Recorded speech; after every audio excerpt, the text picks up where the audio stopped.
সামাজিক, সাংস্কৃতিক, রাজনৈতিক সর্বস্তরে নেতৃত্ব দেওয়ার যোগ্যতা অর্জন করেছে, সেটা ডাক্তার শফিক সাহেবের মাধ্যমে প্রমাণিত হয়েছে। উনি ডিমান্ড বাড়িয়ে দিয়েছেন, ইসলামপন্থীদের এখন একটা রাজনৈতিক ডিমান্ড তৈরি করে দিয়েছে। ইসলামপন্থীদের যে একটি রমরমা অবস্থা, সমস্ত জায়গায় একটা উত্থানের ভাব, এটাতে আমি স্বাগত জানাই। কেন, এদেশে তো আওয়ামী লীগ ছিল এতদিন।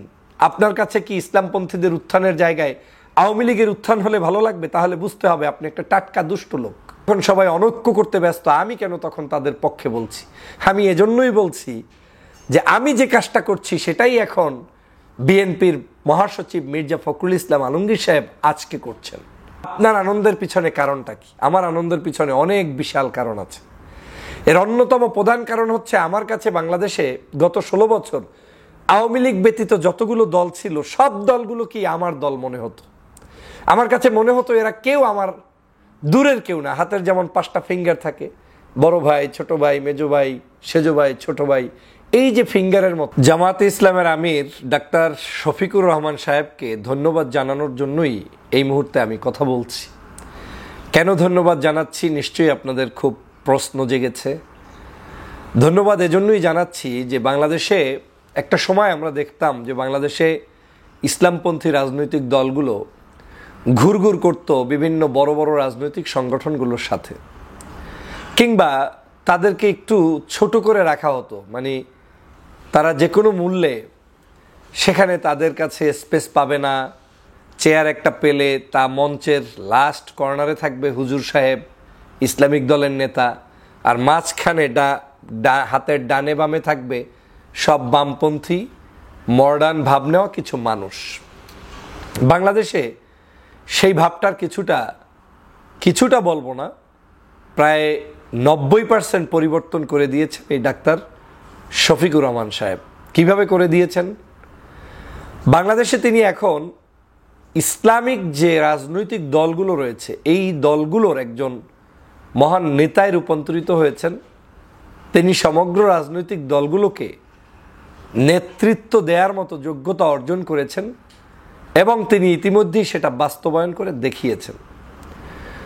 ডাক্তার মোহাম্মদ শফিকুর রহমান তিনি বাংলাদেশের সকল ইসলামী ঘরানার মানুষদের সাথে ওঠবস করার জন্য একটি তার নিজস্ব পরিকল্পনায় তাদের সাথে সাক্ষাতের আয়োজন শুরু করার পরেই বাংলাদেশে টনক নেড়েছে বাংলাদেশের সর্ববৃহৎ দল তথা আমার দল, বাংলাদেশ জাতীয়তাবাদী দল সহ বাংলাদেশের অন্যান্য রাজনৈতিক দলগুলোর।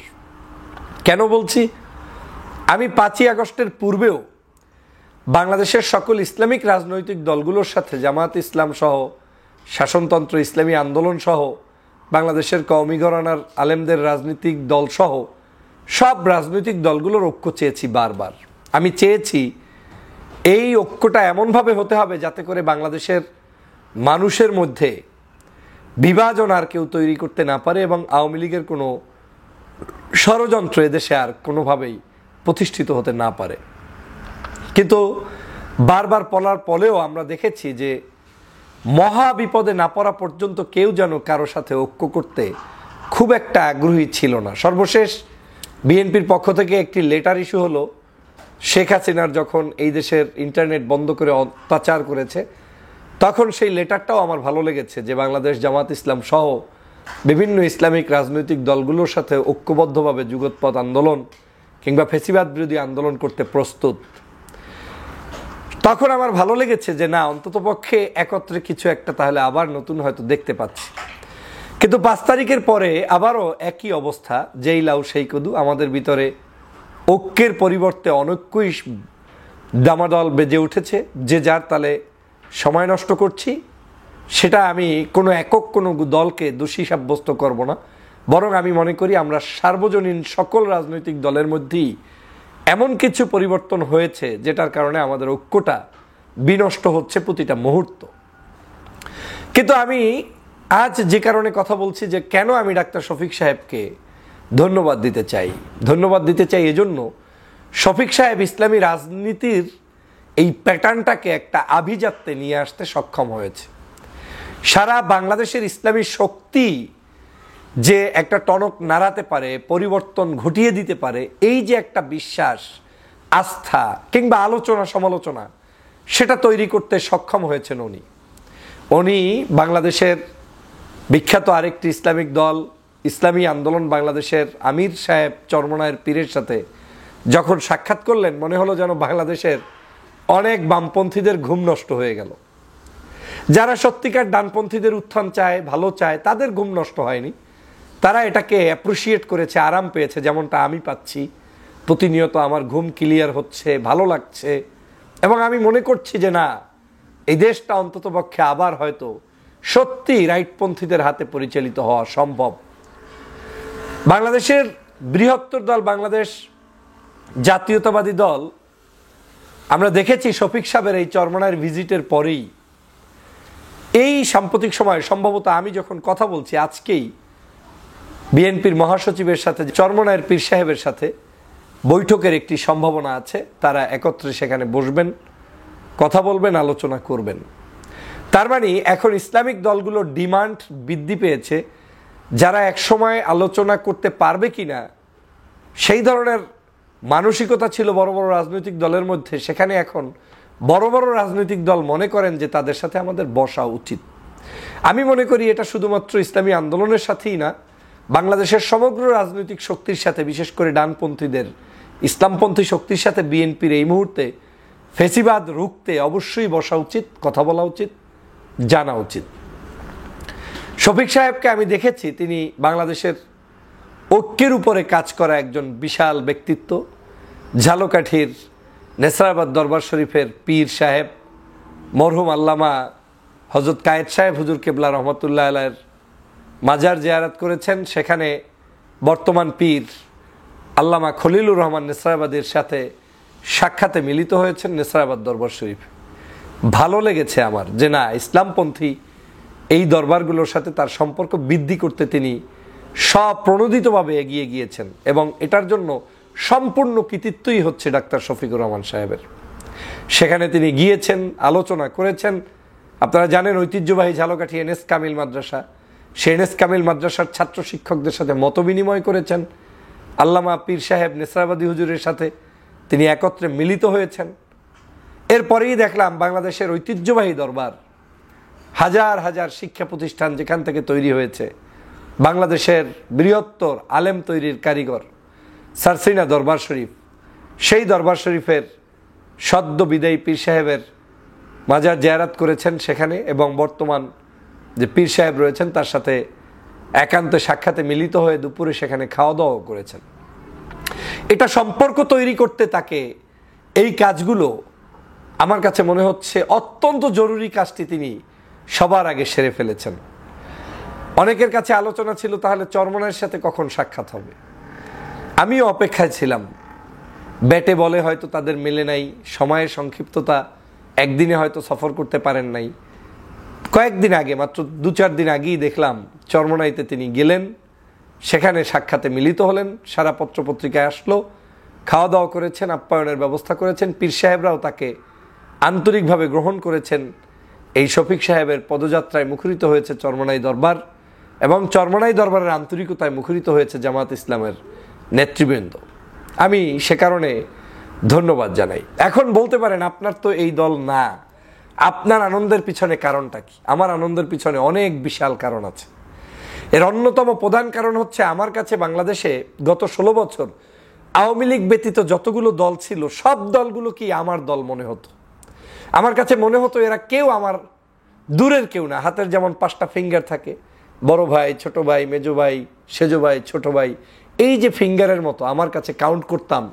বিএনপি আমার দল, তারপরে জামাত ইসলাম, ইসলামী আন্দোলন, এরপরে আপনার গণ অধিকার পরিষদ কিংবা অন্য ইসলামিক কওমিভিত্তিক মাদ্রাসার সংগঠনগুলো সবই আমার আপন মনে হতো।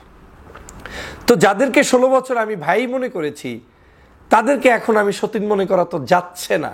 যদিও আমি ভিন্ন আদর্শ আনটিল টুডে লালন করি, আমি কখনো যদি আমার দেশের প্রয়োজনে, জাতির প্রয়োজনে ভিন্ন চিন্তা করতে হয়, সেটা সম্পূর্ণ ভিন্ন জিনিস। কিন্তু আজকে পর্যন্ত যখন কথা বলছি, আমি একজন বিএনপির হয়েই কথা বলছি।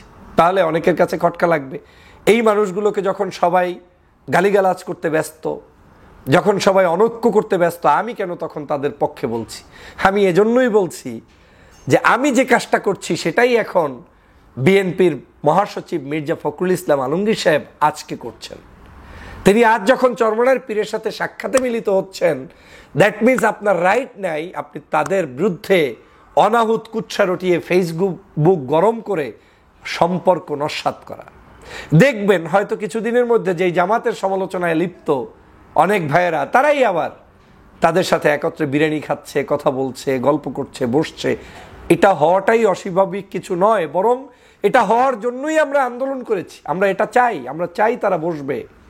কারণ শেখ হাসিনাকে পরাস্ত করে আপনি আরাম করে অনৈক্য সৃষ্টি করে বসে থাকবেন আর মনে মনে আপনি স্বপ্ন গুনবেন যে দেশটা খুব ভালো থাকবে, মোটেও না। এই দেশকে ভালো রাখতে হলে, এই দেশকে ভালো চালাতে হলে আমাদের মধ্যে একটা গুড আন্ডারস্ট্যান্ডিং থাকতে হবে সামহাও। নির্বাচনের সময় ভিন্নতা থাকতে পারে, জামাত ইসলাম ভিন্ন হবে, চরমনাই জামাতের সাথে ঐক্যবদ্ধ হবে কিংবা ভিন্ন হবে, হোক না, কিন্তু সম্পর্ক উন্নয়ন করা এটা যে কত জরুরি দেশের স্বার্থে সেটা আপনাদেরকে ভাষায় বোঝানো যাবে না। তখন বুঝবেন যখন আবার ওই আওয়ামী স্বৈরাচার আপনার মাথার উপরে এসে বসবে, টকবক করে আপনার ওই ঘিলুগুলো খুঁটে খুঁটে খাবে, তখন আপনার কাছে মনে হবে যে কি করছেন কি করেন না। আর একটা বড় কারণে আমি এদের পক্ষে কথা বলছি, এর অন্যতম কারণ আমি নিজ চোখে দেখেছি।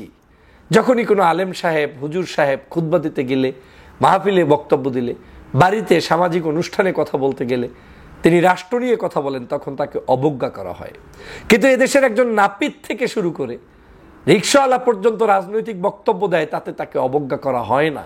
কিন্তু যখনই নামের সাথে ইসলাম থাকে, নামের সাথে দাড়ি থাকে, নামের সাথে টুপি থাকে, তাদেরকে টেনে হিস্ট্রি পিছনে টানার একটা মানসিকতা তৈরি হয়। এমনকি এই কয়েকদিন আগেও একজন রাজনীতিবিদ, তার বক্তব্যে দেখলাম বাংলাদেশ এখন গান, বাদ্য, সিনেমা সব বন্ধ হয়ে যাচ্ছে, শুধু হেলিকপ্টারের ওয়াজ আর আলেমদের টাকা ইনকাম সহ্য করতে পারছে না। অথচ এই বাংলাদেশের কোনো আলেমরা কোনো কিছুই এখন পর্যন্ত বন্ধ করেনি, সব চলছে। বরং আলেমদের যে কার্যক্রম চলছে এটা নিতান্তই এদেশের সাধারণ মানুষদের ছত্রছায়ায়, তাদের ভালোবাসায় সিক্ত হয়ে তারা করছে। আমাকে গ্রহণ করবে কি করবে না এটা আমার যোগ্যতা এবং অযোগ্যতার উপরে নির্ভর করবে। এই দলগুলো জুলুম অত্যাচারের শিকার ছিলেন, ফাঁসির কাষ্ট তারা মেনে নিয়েছেন। অতএব সেই দলগুলোর নির্যাতিত নিপীড়িত দলের পক্ষে কথা বলা এটা তো আমার দায়িত্ব। আপনি যখন কাউকে আপন করতে চাবেন, তাকে অ্যাপ্রিসিয়েট না করে আপনি আপন করতে পারবেন না। মুনাফিকি করে কখনো সম্পর্ক তৈরি করা যায় না, বন্ধুত্বও কোনোদিন টেকে না যদি আপনি অনুভব করেন যে লোকটি আপনার সাথে মুনাফিকি করছে। তো হৃদয় থেকে আপনাকে ভালোবাসতে হবে। সেই হৃদয় থেকে ভালোবাসার জায়গা আমি মনে করি আমাদের সকলের করা উচিত। হয়তো আমি একটু বেশি করছি, এই তো আমি এটা করেই যাব, এটা অব্যাহতই থাকবে। আমি আজকের এই সারা বাংলাদেশের ইসলামপন্থীদের যে একটি রমরমা অবস্থা, সমস্ত জায়গায় একটা উত্থানের ভাব, এটাতে আমি স্বাগত জানাই। কেন, এদেশে তো আওয়ামী লীগ ছিল এতদিন। আপনার কাছে কি ইসলামপন্থীদের উত্থানের জায়গায় আওয়ামী লীগের উত্থান হলে ভালো লাগবে? তাহলে বুঝতে হবে আপনি একটা টাটকা দুষ্ট লোক। আওয়ামী লীগ গিয়েছে, ইসলামপন্থীরা উত্থান হবে, তারা ভালো চিন্তা করবে, রাষ্ট্র নিয়ে চিন্তা করবে, এটাই তো চেয়েছি। ভালো খারাপ কি, রাজনৈতিক দলের পজিশন অপোজিশন তো থাকতে হবে। অতএব আমাদের এই জায়গায় তাদের শুভাকাঙ্ক্ষী হওয়াটাই বরং আমি মনে করি সম্পর্ক উন্নয়নের জন্য অত্যন্ত বলিষ্ঠ ভূমিকা পালন করতে হবে। আপনি দেখেন আওয়ামী লীগের কিন্তু শেখ হাসিনা ওই ইনু, রাশেদ খান মেননদের কাজে না লাগা সত্ত্বেও তাদের সাথে ঐক্য গড়ে তুলে সব সময়ের জন্য তিনি 15 বছর তাদেরকে পাশে রেখেছেন। আমরা মাত্র 6 মাস কেউ কাউকে পাশে রাখতে পারি না। এর কারণটা হচ্ছে আমাদের মধ্যে সেই চেতনাবোধ কিন্তু হারিয়ে যাচ্ছে।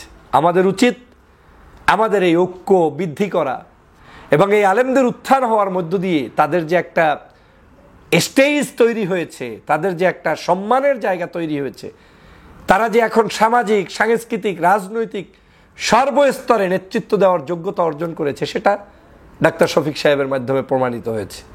উনি ডিমান্ড বাড়িয়ে দিয়েছেন, ইসলামপন্থীদের এখন একটা রাজনৈতিক ডিমান্ড তৈরি করে দিয়েছেন। আমি অবশ্যই আপনাকে ধন্যবাদ জানাই। আপনি এগিয়ে যান, আপনি আপনার পথে থাকুন। রাজনীতিতে আলোচনা থাকবে, সমালোচনা থাকবে। দেশের প্রয়োজনে আপনি ইসলামপন্থীদের অন্ততপক্ষে সবাই যদি আপনার সাথে ঐক্যবদ্ধ নাও হয়, ডানপন্থী ইসলামপন্থী দলগুলোকে এক রাখুন। আর শুনতে চাই না শুধু মিলাদ সাহেব আর মসজিদের মুয়াজ্জিন সাহেব বানানোর জন্যই আলেমরা তৈরি হবে বা ইসলামপন্থী দলগুলো কাজ করবে, এটা বাংলাদেশে আর কেউ দেখতে চায় না। মসজিদ থেকে শুরু করে সংসদ পর্যন্ত প্রত্যেকটি জায়গায় আপনারা বিচরণ করুন এবং আপনারা ঐক্যবদ্ধভাবেই বিচরণ করুন। যখনই ঐক্যবদ্ধ থাকবেন সমস্ত শক্তি আপনাদের কাছে ঝাঁপিয়ে পড়বে, আর যখনই অনৈক্য হবেন সমস্ত শক্তি ভেঙে চুরে চুরমার হয়ে গিয়ে আপনাদের কাছেও কেউ যাবে না, আপনারাও কারো কাছে গ্রহণযোগ্যতা পাবেন না। অতএব আমাদের উচিত ঐক্যবদ্ধ হওয়া, এবং আমার বিশ্বাস বাংলাদেশে এই মুহূর্তে ঐক্যবদ্ধ হওয়ার যে প্রয়োজনীয়তা সেটা এদেশের ইসলামপন্থীরা অনুভব করেছেন বিদায় আগামী দিনে আপনারা সেটার সুফল ভোগ করবেন। সবাইকে ধন্যবাদ। আল্লাহ হাফেজ।